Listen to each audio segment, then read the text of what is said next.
मुलांनो, आज आपण रंगांची ओळख करून घेऊया. चला चला मुलांनो, आज आपण मला सांगायचं हा कोणत्या रंगाचं खेळणी आहे ते, हो की नाही? ही मणी कोणत्या रंगाची आहे सगळ्यांनी सांगा बघू. पिवळा.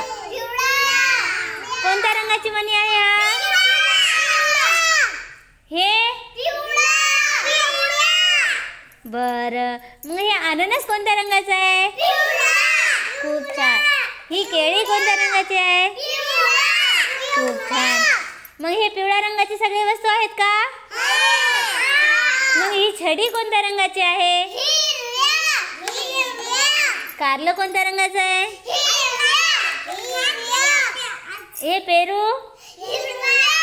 आणि हे मणी सगळे छान. मग आता हे कोणता रंग आहे बरं वेगळा? लाल मध्ये हे काय आहे बरं? Very good. हे कोणता काय आहे बरं? हे क्यूब आहे का? हे काय आहेत? खूप छान.